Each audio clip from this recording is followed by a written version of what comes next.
Tema 4. La función de relación y de reproducción.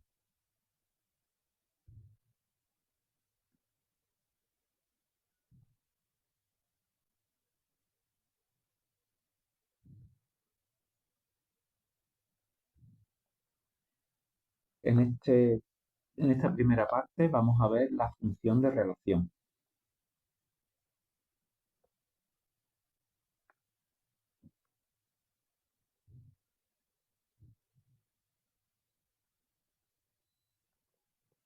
Pues la función de relación es un conjunto de procesos mediante los cuales captamos información del medio, la procesamos y emitimos una respuesta.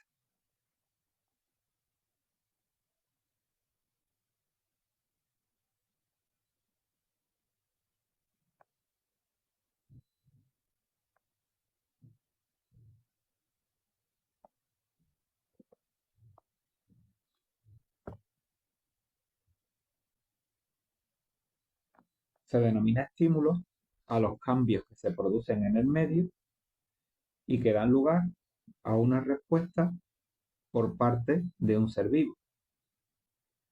Los estímulos pueden proceder del interior del organismo o del exterior. Los que proceden del interior del organismo son captados por los interoreceptores.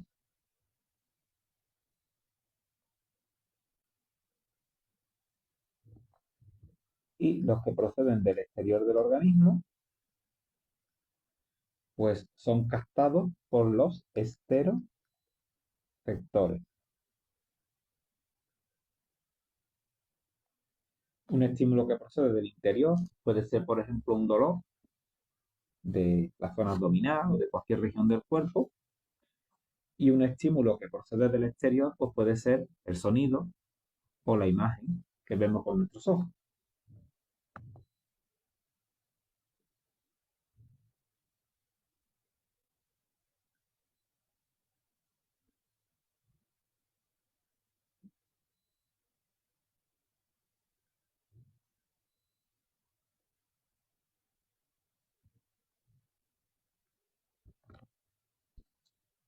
La información que es captada por los receptores es convertida en impulsos nerviosos que son enviados al sistema nervioso central a través de los nervios sensitivos.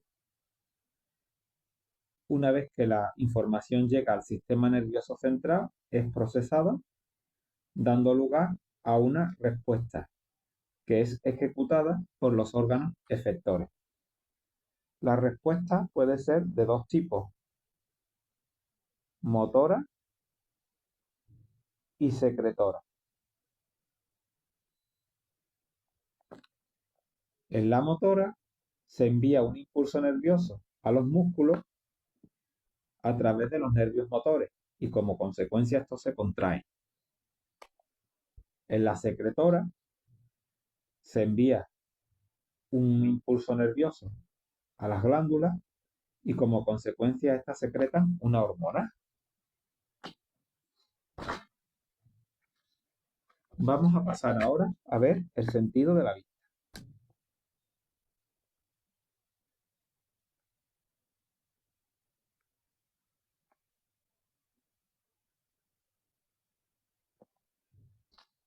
El sentido de la vista nos permite detectar la luz visible a través de nuestros ojos.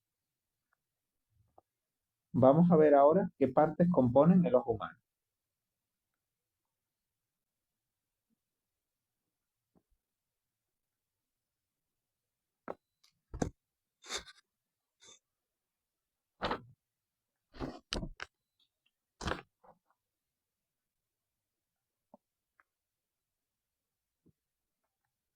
El ojo humano se compone de varias capas.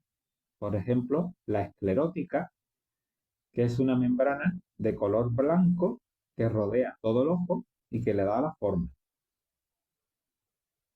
La córnea, que es la parte frontal delantera, que es transparente por donde entra la luz al ojo. El iris, que es una membrana de color, puede ser marrón, azul, depende de la persona. Tiene una apertura en la zona delantera que se llama la pupila y su función es controlar la cantidad de luz que entra en el ojo. El cristalino es una lente que permite enfocar a los objetos, tanto a los que están lejos como a los que están cercanos. El músculo ciliar se encarga de mantener en su sitio al cristalino y también que éste se pueda aplanar o abombar para enfocar. La coroides es una capa que está por dentro de la esclerótica, que es oscura. La retina es la capa interna del ojo, es la más importante porque está formada por células que son sensibles a la luz y es la que nos permite ver. En ella hay dos tipos de células, conos y bastones. Los conos son capaces de detectar los colores, pero necesitan para su funcionamiento que haya mucha cantidad de luz. Por tanto, solo son activos durante el día y en lugares que estén correctamente iluminados. Los bastones, por el contrario, permiten ver con poca luminosidad, pero solo permiten la visión en blanco y negro. Dentro de la retina hay una zona que es la fóvea, que es la zona más importante de la retina, pues es la que nos permite ver con mayor precisión y nitidez. También distinguimos el nervio óptico, que permite transmitir la información de la visión hasta el cerebro. Hay una zona en la retina que es el punto ciego, donde no hay ni conos ni bastones y por tanto es una zona que nos permite, que no podemos ver en esa zona de la retina. Luego el ojo también tiene dos cámaras con líquidos. Uno es el humor vítreo, que es un líquido gelatinoso que se encuentra entre el cristalino y la retina, y el humor acuoso, que está entre el cristalino y la córnea. Vamos a ver ahora el funcionamiento del ojo humano. Las imágenes que vemos entran a través de la córnea, que es transparente, atraviesan el humor acuoso, el cristalino, donde se enfoca, y luego pasa de forma invertida la imagen hasta la retina. Allí es detectada por los conos y los bastones, que la transforman en impulsos nerviosos y que la conducen. Esos impulsos nerviosos son conducidos hasta el cerebro a través del nervio óptico. El proceso de acomodación del ojo permite modificar la forma del cristalino, de manera que se pueden observar objetos lejanos y cercanos. Con la edad, el ojo va perdiendo capacidad de acomodación.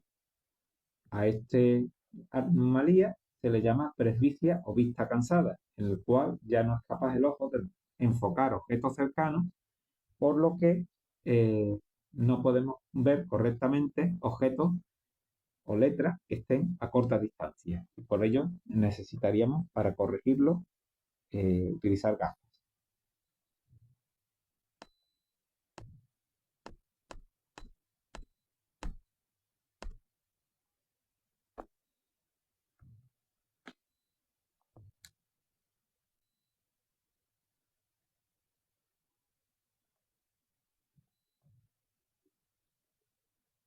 Vamos a ver ahora algunas anomalías del sentido de la vista.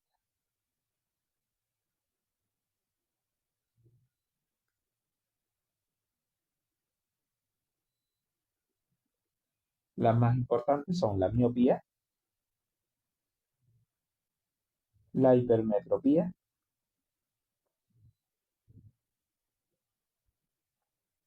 la presbicia,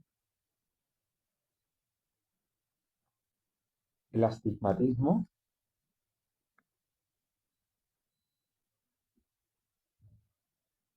las cataratas,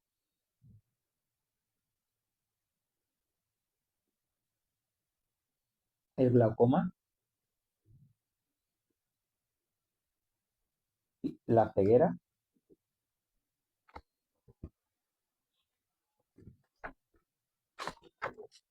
Bueno, vamos a explicar brevemente cada una de ellas. La miopía se produce cuando la imagen se forma por delante de la retina en objetos que están lejanos, produciéndose una visión defectuosa. Se debe a que el globo ocular es demasiado alargado.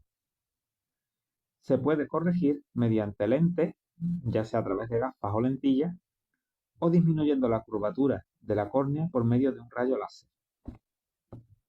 La hipermetropía se produce cuando la imagen se forma por detrás de la retina, para objetos cercanos. Se debe a que el globo ocular es demasiado corto. Puede corregirse mediante lentes convergentes o mediante el uso del rayo láser. La presbicia es una alteración que se produce con la edad cuando el cristalino pierde flexibilidad. Eso le hace incapaz de aumentar su curvatura y no puede enfocar correctamente los objetos cercanos. Se corrige de manera similar a la hipermetropía. El astigmatismo se produce cuando la córnea no es esférica. Puede corregirse también con lentes o con láser. Las cataratas se producen normalmente con la edad y consiste en que la lente del cristalino pierde transparencia, se vuelve opaca, se vuelve turbia y esto produce una visión borrosa.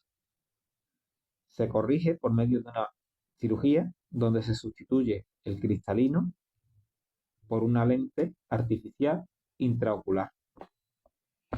El glaucoma es una alteración en la cual aumenta la presión del globo ocular. Se puede tratar con fármacos, medicamentos o con cirugía. Es necesario vigilarla porque en caso de no tratarla puede causar ceguera.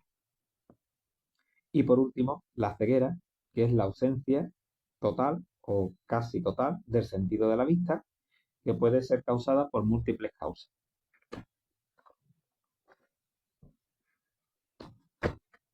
Vamos a pasarnos ahora al sentido del olfato.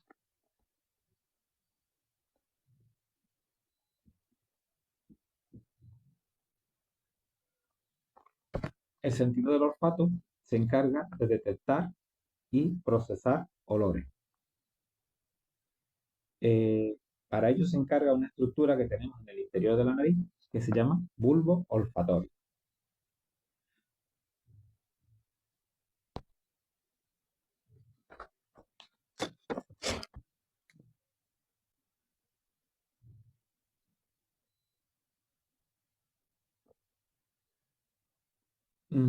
El aire, pues normalmente entra en la cavidad nasal, en la nariz, a través de los orificios nasales y cuando llega a la parte superior de las fosas nasales aparece un tejido que se llama la pituitaria amarilla, donde aparecen unas neuronas que son las responsables de captar los olores. Cuando los receptores olfatorios captan los olores, pues se produce un impulso nervioso que es transmitido por las neuronas olfatorias al bulbo olfatorio y de ahí es enviado hasta el cerebro donde es procesado. Vamos a ver ahora el sentido del gusto.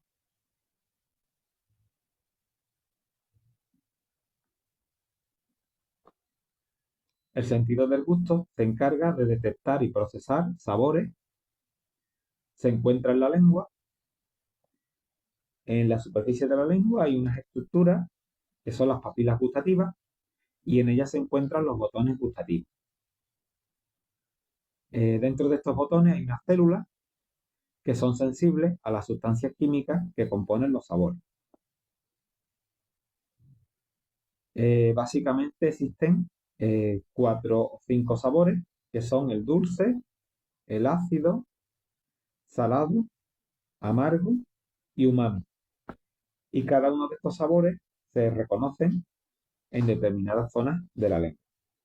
Pasamos a ver ahora el sentido de la audición y el equilibrio.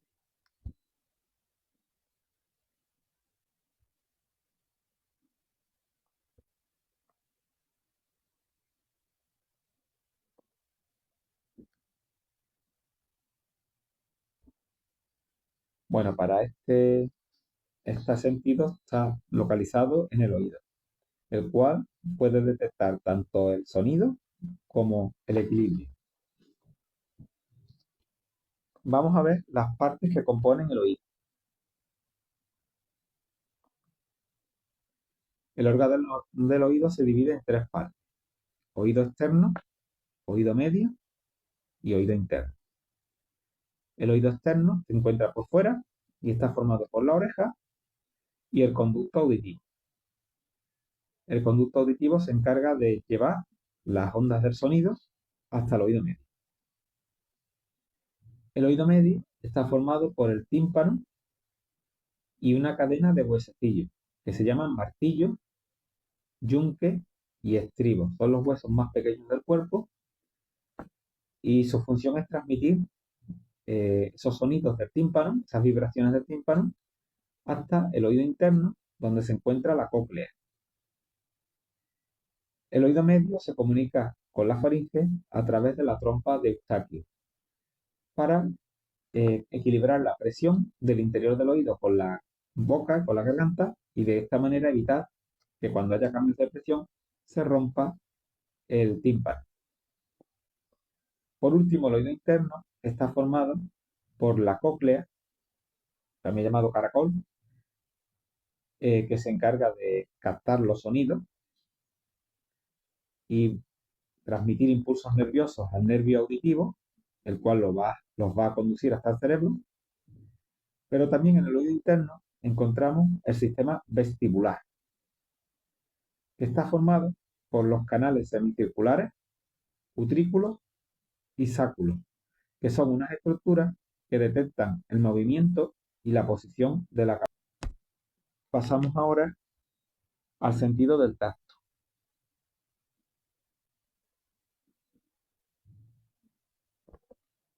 El sentido del tacto se encuentra localizado básicamente en la piel y nos va a informar del tamaño de los objetos, forma, textura, dureza, temperatura, si está caliente o frío, presión, vibraciones, dolor, cosquilleo, el peso de los objetos, etc.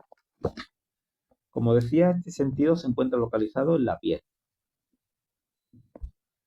La piel es una estructura que cubre todo nuestro cuerpo y que cumple diversas funciones. Nos protege de las agresiones,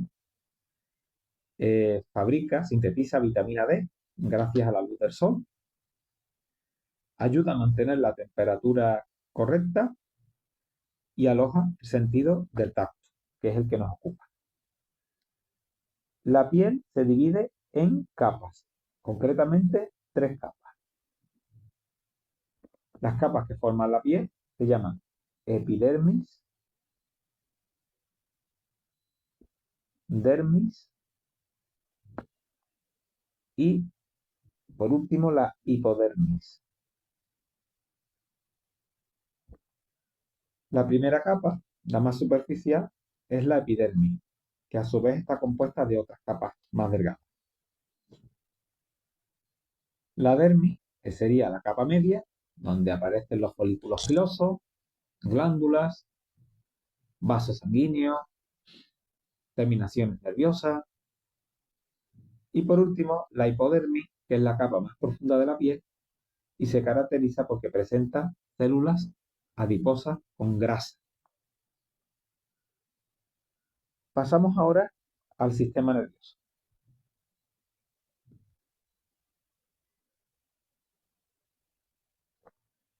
El sistema nervioso está compuesto por una serie de órganos que se encargan de llevar a cabo tres funciones muy importantes. Perciben los cambios de nuestro entorno, interpretan los cambios y emiten una respuesta. Podemos clasificar el sistema nervioso de varias formas y atendiendo a varios criterios.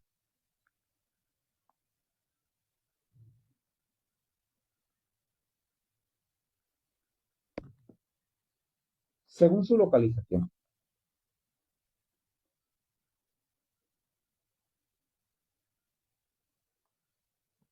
Según su función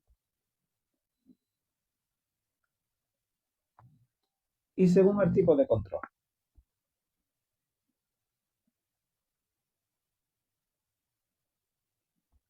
Según su localización, distinguimos el llamado sistema nervioso central, que a su vez está formado por el encéfalo en la cabeza y la médula espinal en la columna vertebral, y sistema nervioso periférico, que está compuesto por gran cantidad de nervios que van por todo el cuerpo.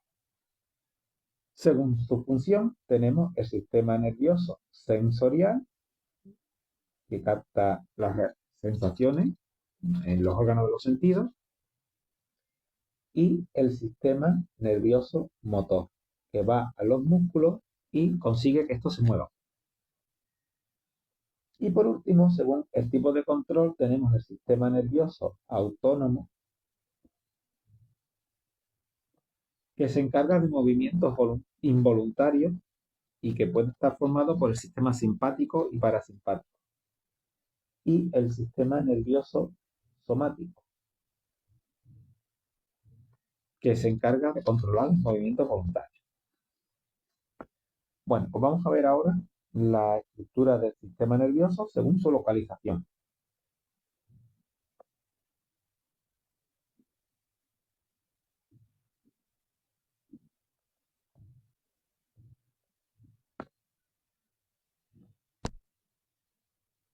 Pues según su localización tenemos el sistema nervioso central, que está formado por el encéfalo y la médula espinal, y el sistema nervioso periférico, que está formado por los nervios. Vamos a estudiar en primer lugar el sistema nervioso central.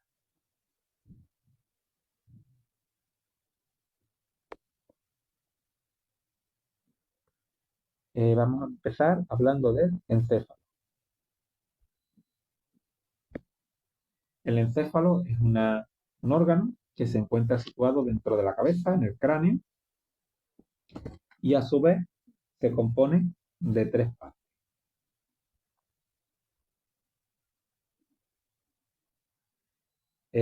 Una parte sería el cerebro, que es la más grande. Se divide en dos partes, son dos hemisferios, izquierdo y derecho.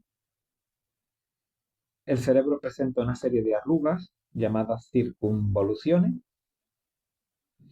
El cerebro, a su vez, se divide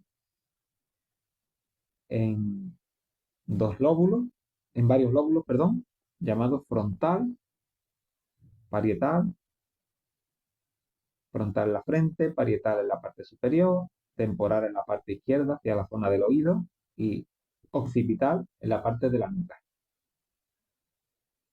El cerebro es la parte más importante del encéfalo y controla la mayoría de nuestras funciones. Distinguimos luego también una segunda parte dentro del encéfalo llamado bulbo raquídeo, que sirve de conexión entre el encéfalo y la médula espinal y controla procesos básicos como la respiración, el ritmo cardíaco o el flujo sanguíneo. Y por último tenemos el cerebelo, que está situado en la parte posterior del encéfalo y que coordina movimientos del cuerpo haciendo que podamos caminar, controla la postura y el equilibrio.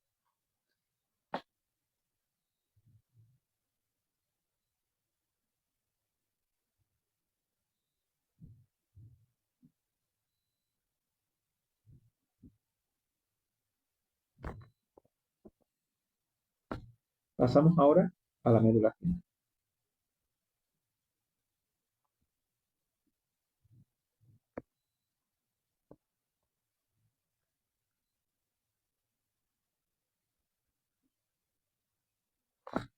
La médula espinal es una especie de cordón que está por el interior de la columna vertebral y que se encarga de enviar los impulsos nerviosos desde el encéfalo a otras partes del cuerpo.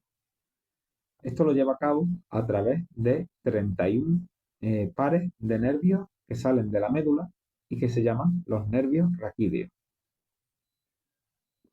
Por último, comentar que todo el sistema nervioso central, tanto encéfalo como médula espinal, están cubiertos por tres capas protectoras llamadas meninges.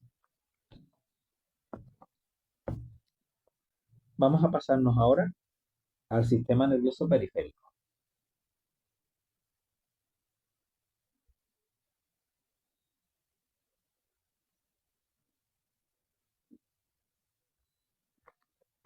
El sistema nervioso periférico está compuesto por nervios. Los nervios pueden ser sensitivos, motores, sensoriales, simpáticos, secretores. Los nervios conducen los estímulos desde la piel y órganos hasta el encéfalo y la médula y también pues envían impulsos nerviosos desde el encéfalo y médula hasta otras partes del cuerpo. Vamos a clasificar ahora el sistema nervioso según el tipo de control que ejerce.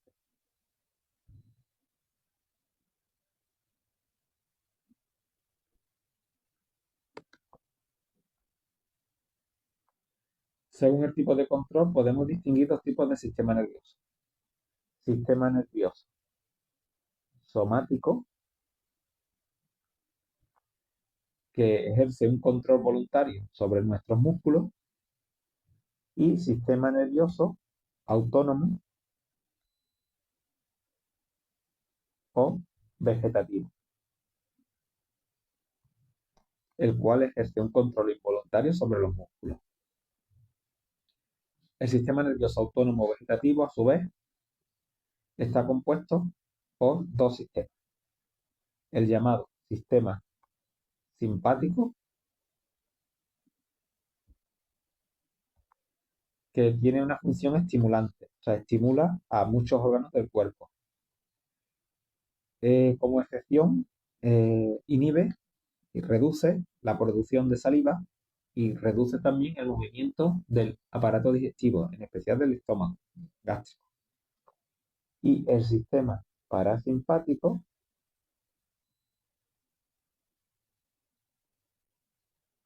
que se caracteriza porque en general tiene un efecto contrario al sistema simpático, o sea, resulta inhibidor, reduce la actividad de los órganos, excepto la saliva, que aumenta la secreción de saliva y aumenta también el movimiento del aparato digestivo del estómago. Por último, según su función,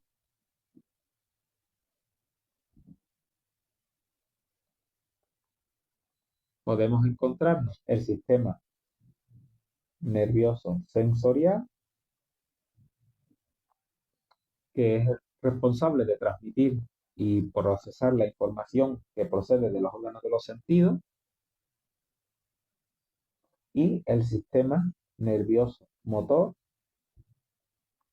que es el encargado de actuar sobre nuestros músculos. Vamos a ver ahora cómo son las células más importantes que forman el sistema nervioso, que son las neuronas. Las neuronas son las células más importantes del sistema nervioso. Vamos a ver las partes que las forman.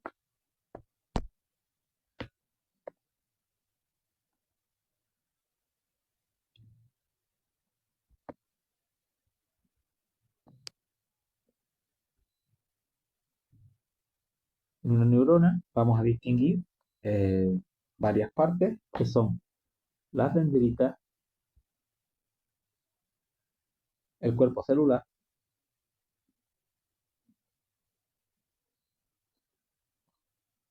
el axón y las células de Schwann.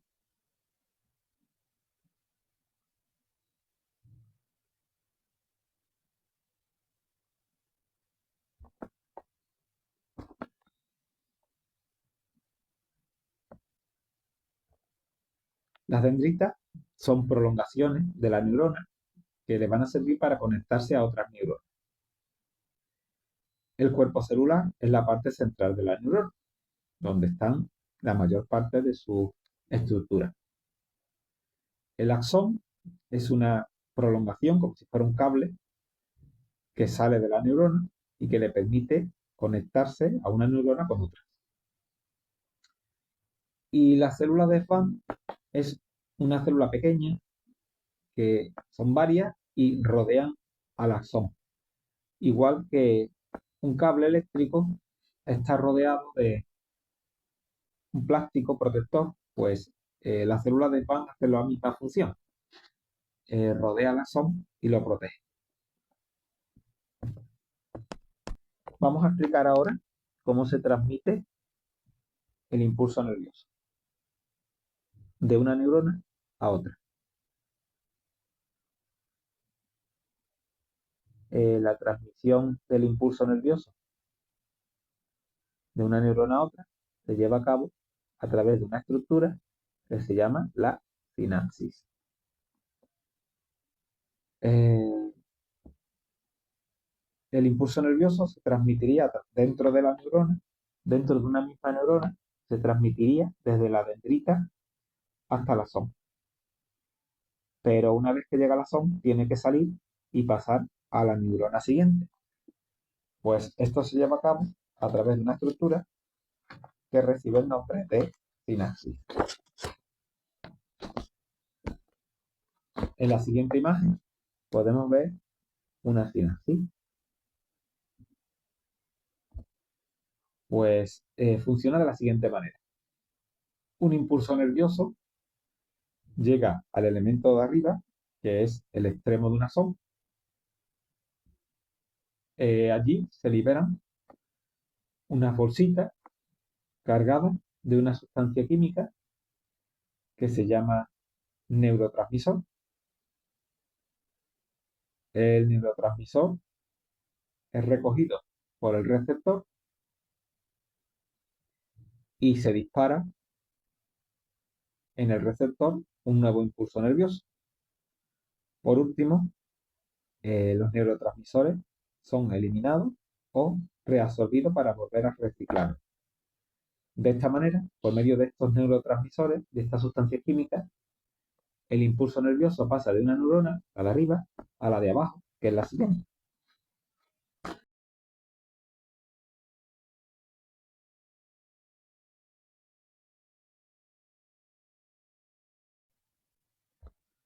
El sistema endocrino está formado por órganos, tejidos, glándulas que secretan hormonas. Vamos a ver cuáles son las glándulas endocrinas más importantes.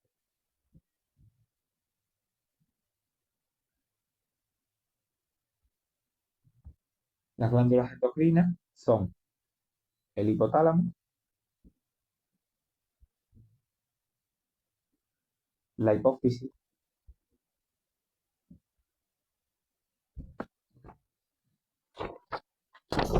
el tiroides y paratiroides,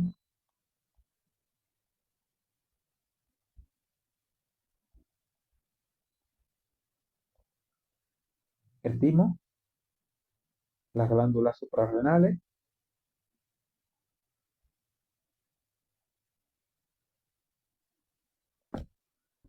el páncreas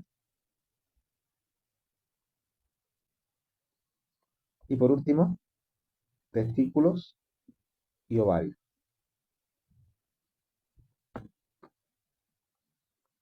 En la siguiente imagen podemos observar cuáles son estas glándulas. Bueno, pues el hipotálamo se encuentra situado en el cerebro y produce unas hormonas que se llaman hormonas liberadoras. La hipófisis es una pequeña glándula que tiene el tamaño de un guisante, que está en la parte baja del cerebro y que produce hormonas tróficas que se encargan de estimular y activar a otras glándulas. Tiroides y paratiroides se encuentran en el cuello rodeando a la tráquea y a la laringe. El tiroides produce una hormona que se llama tiroxina, que es muy importante porque regula el metabolismo. Un mal funcionamiento del tiroides puede dar lugar a dos enfermedades: hipertiroidismo, cuando se produce exceso de hormonas tiroideas, y los síntomas que da son nerviosismo, insomnio, adelgazamiento, y también puede dar hipotiroidismo, que es cuando se producen pocas hormonas tiroideas, lo cual hace que el metabolismo se ralentice, se gane peso, aparezca cansancio, sueño y caídas del pelo. Las glándulas suprarrenales se encuentran por encima de los riñones, por eso se llaman suprarrenales, porque están por encima de los riñones. Secretan dos hormonas, la adrenalina y la noradrenalina, que se encargan de alertar al organismo y activar situaciones de emergencia, miedo. Y también producen otras hormonas como el cortisol y la aldosterona. El cortisol, que controla el metabolismo de la grasa, y la aldosterona, que regula los niveles de sodio y potasio en la sangre y en la orina. El páncreas, que es un órgano que se encuentra bajo el estómago y que produce una hormona, bueno, dos hormonas, una que se llama insulina y otra que se llama glucagón. Las dos regulan la cantidad de glucosa que hay en la sangre. La insulina reduce la cantidad de glucosa y el glucagón la aumenta. Ambas hormonas deben estar muy reguladas para que la cantidad de glucosa en la sangre sea la justa, ni muy alta ni muy baja. Cuando el páncreas no produce suficiente insulina, se aumenta la cantidad de glucosa en la sangre y se produce una enfermedad que es la diabetes. Los testículos son unas glándulas que aparecen en el hombre y que secretan una hormona que es la testosterona, que es la principal hormona masculina y que se caracteriza porque es responsable de la formación de espermatozoides y de la aparición de los caracteres sexuales secundarios en el hombre. Los ovarios producen estrógenos y se encargan de controlar el ciclo menstrual y regular los caracteres sexuales secundarios femeninos. Por último, vamos a ver el funcionamiento del sistema endocrino.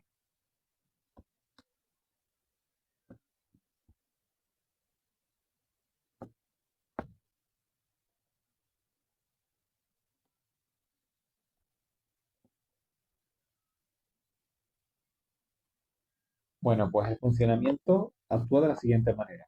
El hipotálamo, que se encuentra en el cerebro, produce hormonas liberadoras que van hacia la hipófisis y la estimulan. La hipófisis, una vez que es estimulada, produce hormonas tróficas que son vertidas a la sangre y que van hacia las glándulas, estimulando que éstas produzcan hormonas.